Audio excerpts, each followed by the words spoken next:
اسد سلیم شیخ آپ سے مخاطب ہوں۔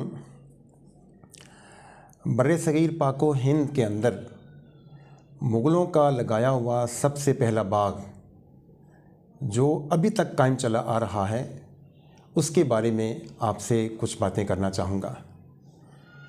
یہ باغ کہاں پر واقع ہے، کن مدارج سے گزر کر یہ باغ موجودہ حالت کو پہنچا ہوا ہے اور کس تاریخی مقام کے اوپر کس نے لگایا، یہ تاریخ کی باتیں جب کھوج لگاتے ہیں تو پتہ چلتا ہے کہ آپ اس وقت اگر لاہور سے اسلام آباد جانے والی موٹر وے کے اوپر سفر کریں تو درمیان میں ایک بڑا خوبصورت اسٹیشن آتا ہے کلر کہار۔ کلر کہار کے ایریا میں داخل ہوتے ہی آپ کو پہاڑوں کا ایک بڑا خوبصورت سلسلہ دیکھنے کو ملتا ہے، جس کے بیچوں بیچ یہ سڑک جو ہے اس کا پیٹ پھاڑ کر پہاڑوں کا وہ گزاری گئی ہے۔ اس سے گزر کر آپ جیسے ہی آگے بڑھتے ہیں، جس کو ہم سالٹ مائنز کہتے ہیں، اس کا ایریا کہتے ہیں، کوستان نمک کہتے ہیں، تو آگے سڑک سے دور سے ہی آپ کو ایک بڑی خوبصورت جھیل کا نظارہ دیکھنے کو ملتا ہے۔ جھیل کے بالکل مضافات میں آپ کو مختلف طرح کے درختوں کی اور وہ درخت پھلدار درخت ہیں ان کی بھرمار نظر آتی ہے۔ آج کل تو وہ درخت آپ کو لوکارٹ کے زیادہ نظر آئیں گے، انار کے زیادہ نظر آئیں گے، یا کچھ اور پھلدار درختوں کی صورت میں آپ کو وہ درخت نظر آئیں گے۔ لیکن یہ درخت جو بعد میں لگائے گئے، انہوں نے کن کی جگہ لی؟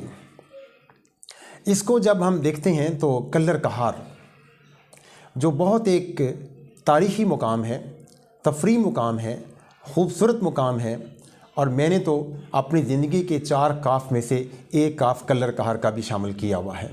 میرا یہ بڑا پسندیدہ مقام ہے کیونکہ میرے شہر پنڈی بٹیاں سے اس کا فاصلہ کوئی زیادہ نہیں ہے، 1.5 گھنٹے کی مسافت کے بعد یہ اسٹیشن آ جاتا ہے۔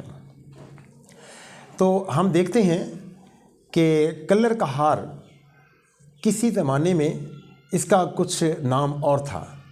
اس کا نام اگر ہم دیکھتے ہیں تاریخ کی کتابوں میں تو جنرل کننگھم نے اپنی تاریخ کی کتاب کے اندر اس کا نام شاکلہ جو ہے وہ بیان کیا ہے۔ پھر اس کو ہم دیکھتے ہیں کہ اس نے کلو کہر کے نام سے بھی کسی زمانے میں اس کو پکارا جاتا رہا، اس کے بارے میں بھی لکھا ہے۔ لیکن جب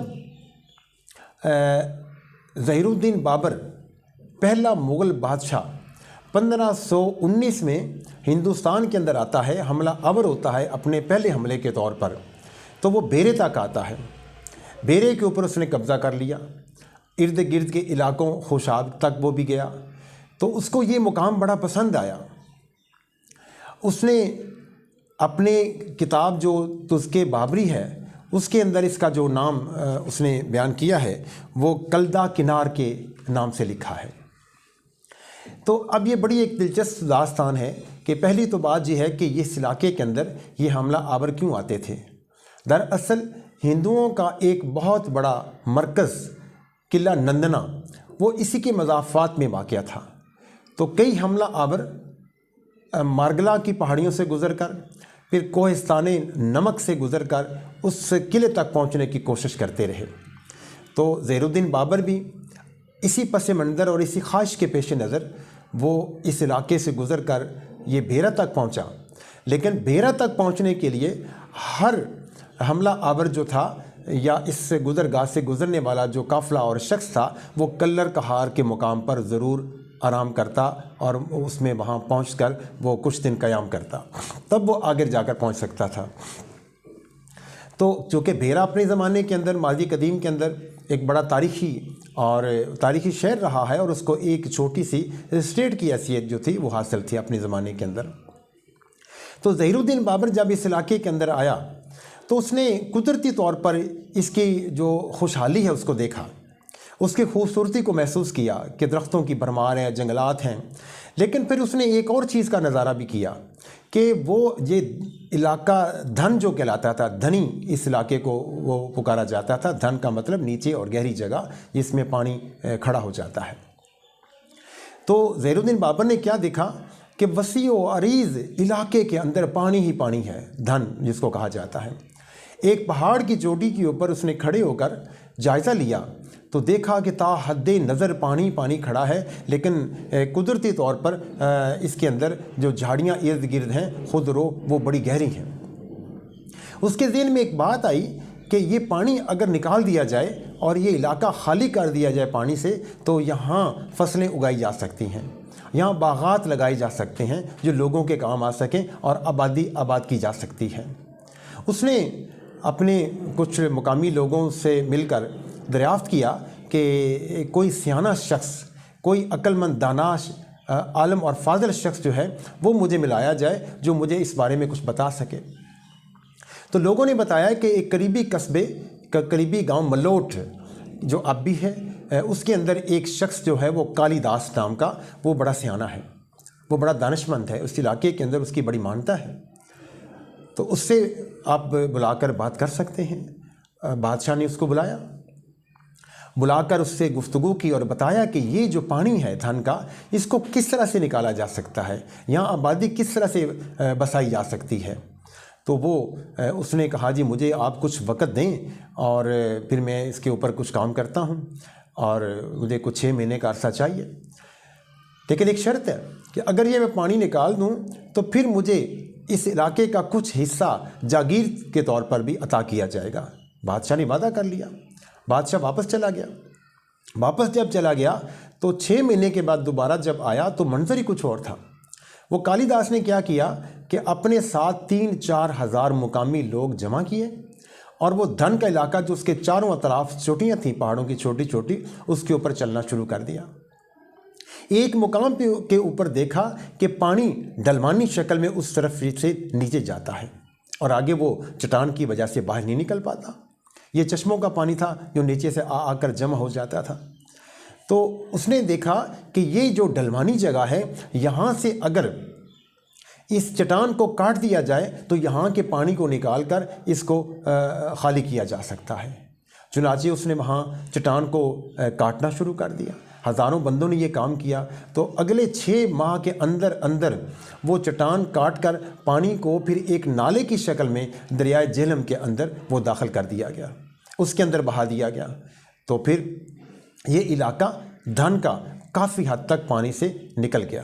پانی یہاں سے نکل کر ایک آپ کہہ لیں صاف میدانی شکل کی صورت میں ہمیں وہ پھر نظر آتا ہے۔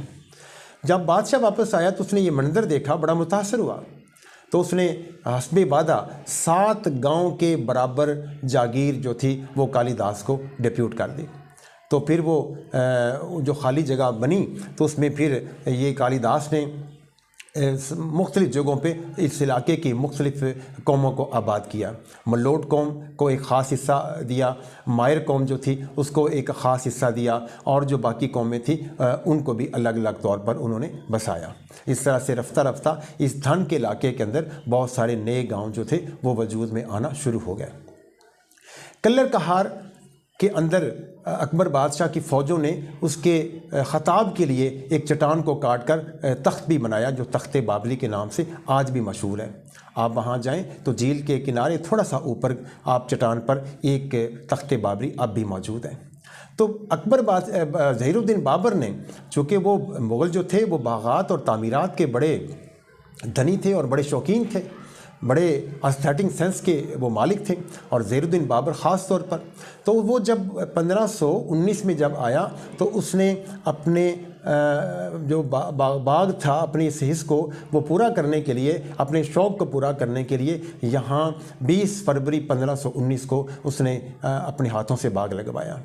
تو یہ باغ صفا اس کا نام رکھا۔